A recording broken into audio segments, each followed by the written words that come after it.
O procurador do município, doutor Anderson Apride, vai fazer algumas explanações sobre o novo decreto municipal que foi publicado nesta segunda-feira. Na segunda-feira, já que algumas dúvidas acabaram surgindo em decorrência desse decreto, doutor Anderson. Olá, muito obrigado à imprensa de patrocínio, a todos os veículos de comunicação aqui. Bom, ontem foi publicado um novo decreto, tendo em vista que o decreto anterior ele venceu na segunda-feira, e hoje já está em vigor esse decreto, o 3.829, com algumas normas para que nós enfrentemos durante essa semana epidemiológica, a pandemia do coronavírus.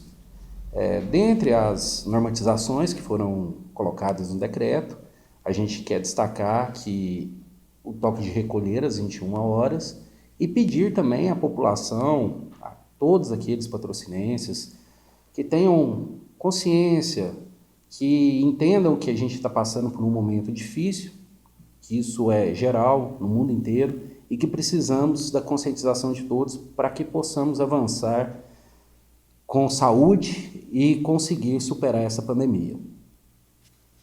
Doutor Anderson, muitas dúvidas partiram após a publicação do decreto, em especial com relação à questão do comércio. Como que o comércio poderá funcionar nesse novo decreto, a partir desse novo decreto, porque diz lá, porta a porta. Ele poderá vender seus produtos para os comerciantes, para os seus clientes, eles poderão chegar até a porta da loja e pedir aquele determinado produto. Como que vai ser isso aí? Sim, quanto ao comércio, vai existir esse termo que nós usamos para ficar fácil para a população entender, que é o termo na porta a porta, que será nada mais do que a pessoa ir até a porta do comércio, sem adentrar esse comércio, mas podendo comprar, fazer as compras, pagamentos de notinhas, compra de algum produto que a pessoa tenha interesse, durante esse período de 7 dias, por todo o comércio varejista local. Então, foi uma maneira de ficar simples para a população entender e que o comércio possa efetuar essas vendas, efetuar esse trabalho dentro dos seus respectivos estabelecimentos, mantendo-se aqueles estabelecimentos que já haviam esse tipo de comércio, como a construção civil, as oficinas, já estavam atendendo nesse modelo. Uma outra abertura, entre aspas, que foi feita foi a modificação das questões dos salões, com horário marcado, com limitação de pessoas dentro dos salões, para que a população pudesse marcar e ir até esses estabelecimentos para o atendimento individualizado. Doutor, nesse decreto está especificando vários estabelecimentos, vários segmentos. Existe algum segmento que não foi contemplado por esse decreto que deve continuar fechado ainda? Bom, a nossa intenção é que todos os segmentos sejam contemplados. Evidentemente, se às vezes houver algum estabelecimento, um segmento diferenciado, em que talvez não esteja expresso no decreto, a comissão deliberará de maneira a sanar essa dúvida.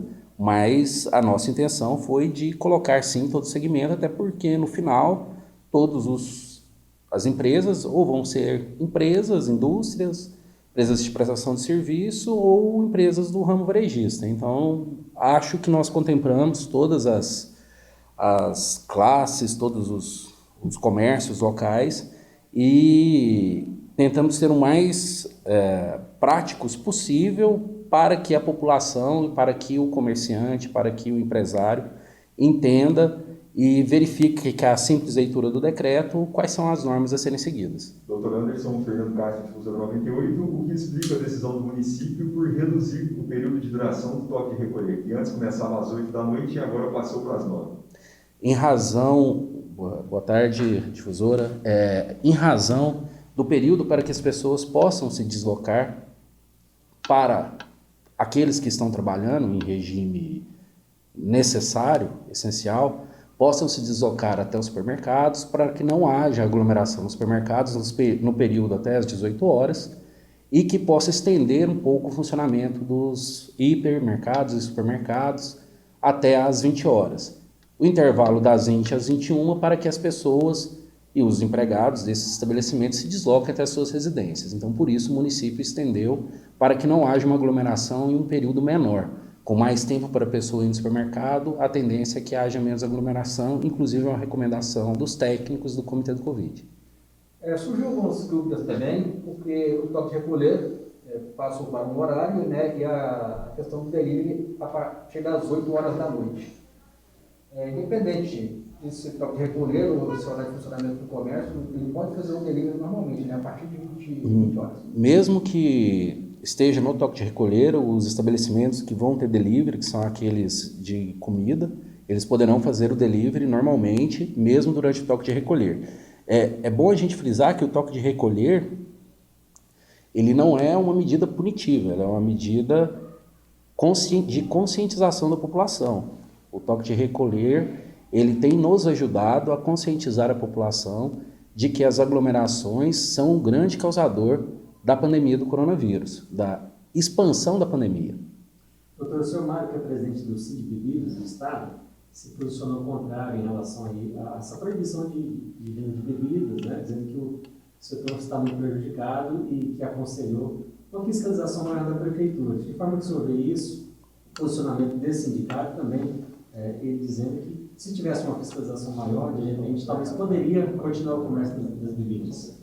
Bom, em relação às bebidas, um dos grandes motivos das festas e aglomerações são as bebidas alcoólicas. A partir do momento, evidente que os empresários do setor estão sentindo esse impacto, mas do ponto de vista da saúde pública, as aglomerações diminuíram e as festas clandestinas, em chácaras, em residências, a tendência é redução, e essa redução a gente viu nos números que foram apresentados pelo comitê, tanto de internações como de novos casos que foram diagnosticados durante essa semana. Como disse o prefeito na sua entrevista coletiva, não tem uma fórmula pronta, não existe uma receita de bolo, ele usou essa expressão. A receita está sendo trabalhada e é evidente que nós vamos trabalhando passo a passo, um dia de cada vez, trabalhando com calma, com coerência, com serenidade, porque nós temos muito em jogo e esse muito em jogo são vidas. Uma vida é inexplicavelmente maior do que qualquer prejuízo financeiro que aconteça.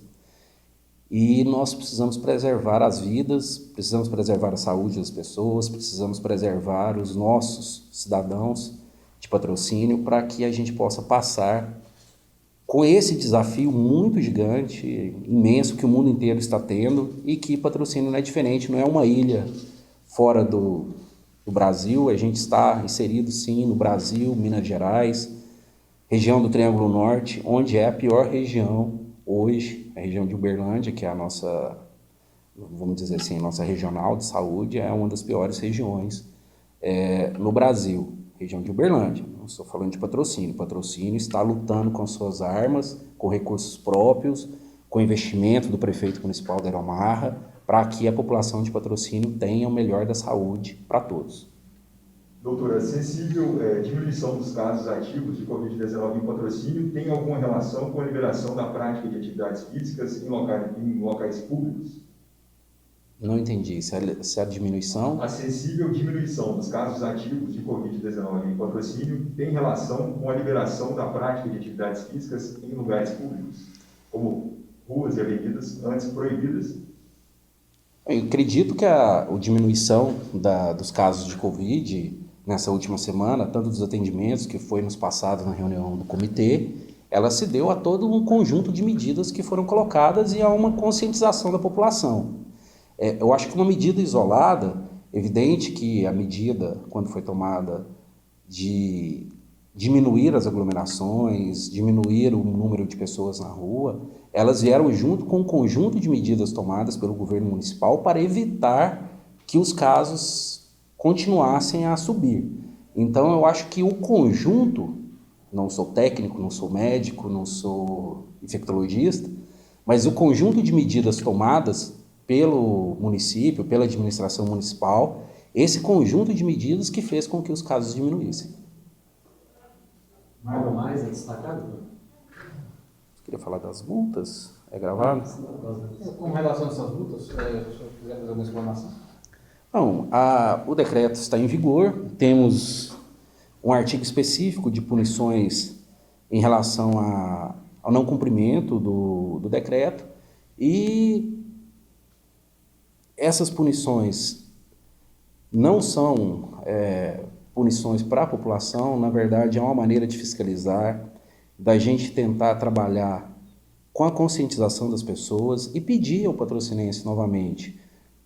A intenção não é ser punitiva, a intenção é conscientização, a intenção é lutar pela vida, a intenção é a gente poder passar por isso sem que nenhum familiar, a gente tenha perda em casa dos nossos amigos, nossos parentes. É evidente que algumas famílias passaram por essa perda muito terrível e que sentiram na pele o dano desse novo vírus. Mas nossa grande vontade é que Deus nos abençoe para o mais rápido possível termos aí a população toda vacinada e imunizada contra a Covid.